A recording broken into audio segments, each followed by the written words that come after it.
Two people apply for the same $300,000 mortgage. Same income, same job, same down payment. One of them gets a rate of 6.5%. The other gets 8%. Over the life of that loan, that difference costs the second person over $100,000. Same house, same bank, same paperwork. The only difference between them was a 3-digit number most people have never actually seen explained honestly in their entire life. That number is your credit score. And here is the part that should genuinely bother you. The exact formula used to calculate it is a trade secret. Not simplified for the public. Not summarized. Literal, legally protected trade secret owned by a private company called FICO. You are being scored, ranked, and priced by an algorithm you are not allowed to fully see. And that score follows you into nearly every major financial decision of your adult life, whether you ever default on anything or not. Let's start with what almost nobody explains clearly. Your credit score is not a measurement of whether you are financially responsible. It is a measurement of how profitable you are likely to be as a borrower. Those sound similar. They are not the same thing at all. Here is the proof. Paying off your credit card in full every single month, on time, every time, can actually lower your score compared to someone who carries a small balance and pays interest. Why would responsible behavior get penalized? Because credit scoring models are built by looking at what predicts profit for lenders, not what predicts good character. A person who carries a balance generates interest income. A person who pays in full generates none. The algorithm was never designed to reward virtue. It was designed to identify who is a reliably profitable customer. This single fact reframes everything else about how the system works. Now let's talk about the 5 factors that actually make up your score, because this part is public, even if the exact formula is not. Payment history makes up roughly 35%. Amounts owed, meaning how much of your available credit you are using, makes up roughly 30%. Length of credit history is about 15%. New credit inquiries are about 10%. Credit mix, meaning having different types of credit like a car loan and a credit card, is about 10%. Here is where it gets genuinely unfair for people just starting out. Length of credit history rewards people who have simply existed inside the system longer. A 22-year-old with perfect financial habits, 0 missed payments, and responsible spending will almost always have a lower score than a 45-year-old with a messier history, purely because the 45-year-old has more years on the clock. Time in the system is worth points regardless of behavior. Young people, immigrants building credit from scratch, and anyone who avoided debt entirely for years are all structurally punished by a system that rewards simply being in debt longer. That last part deserves repeating because it surprises almost everyone the first time they hear it. If you have never had a credit card, never taken a loan, and paid for everything in cash your entire life, you do not have a great score. You often have no score at all. Lenders call this being credit invisible, and it affects an estimated 45 million adults in the United States, according to the Consumer Financial Protection Bureau. Financial discipline without debt does not build credit. It builds nothing in the eyes of the algorithm because there is no borrowing history to score. This is not a flaw in the system. This is the system working exactly as designed. The entire model exists to measure your relationship with debt, not your financial health.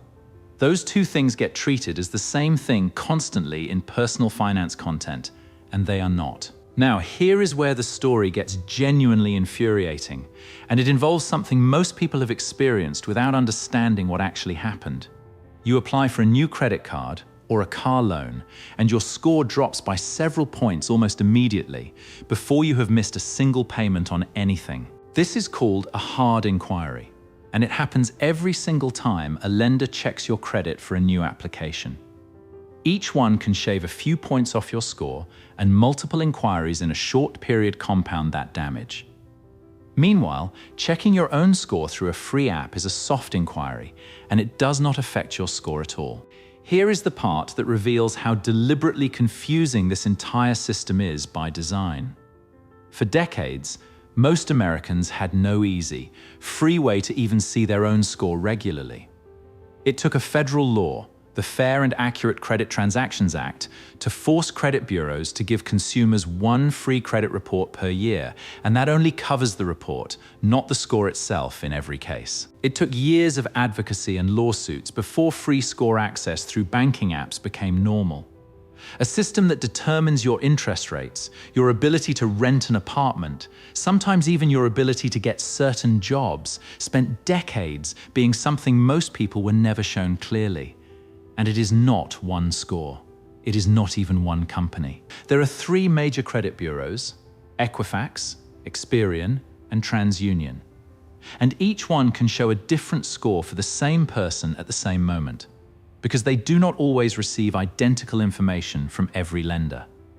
On top of that, FICO itself has released dozens of different scoring model versions over the years, and different lenders use different versions for different purposes. A mortgage lender might pull a different FICO version than the one showing up on your phone right now. The number you see casually checking your app is very likely not the exact number a lender sees when you actually apply for something significant. Now let's talk about why this matters so much more in America specifically than in most other wealthy countries. Many European countries do not use anything resembling the American credit score system at all. Lending decisions there are often based more directly on income verification, existing debt, and banking history, without a single centralized, privately owned numerical ranking following every citizen through life. The American system is uniquely aggressive in how deeply this one number reaches into daily life.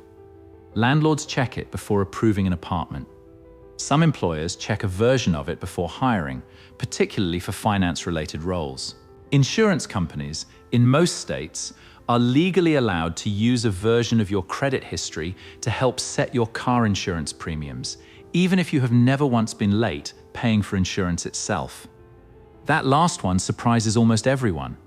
Your driving record is not the only thing determining your car insurance cost. Your credit history is quietly baked into that price in the majority of states, based on studies the insurance industry itself commissioned showing a statistical correlation between credit history and claims.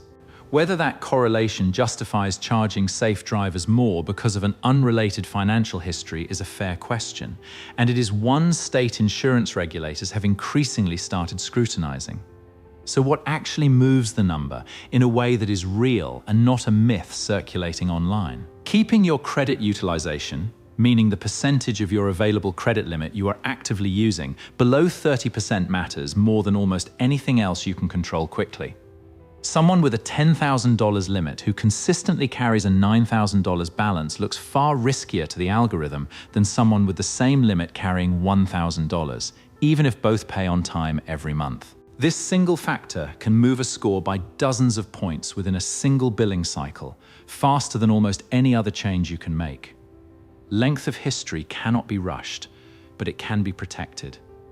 Closing your oldest credit card, even one you never use anymore, can quietly hurt your score by shortening your average account age. Many people close cards to simplify their finances without realizing that decision alone can cost them points they spent years earning.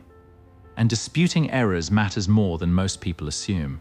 A 2013 Federal Trade Commission study found that 1 in 5 consumers had an error on at least one of their 3 credit reports, and 1 in 20 had an error significant enough to potentially affect loan terms. These are not rare glitches. They are common, and the burden falls entirely on the consumer to notice them and fight to get them corrected through a dispute process the credit bureaus themselves control. Here is the honest bottom line.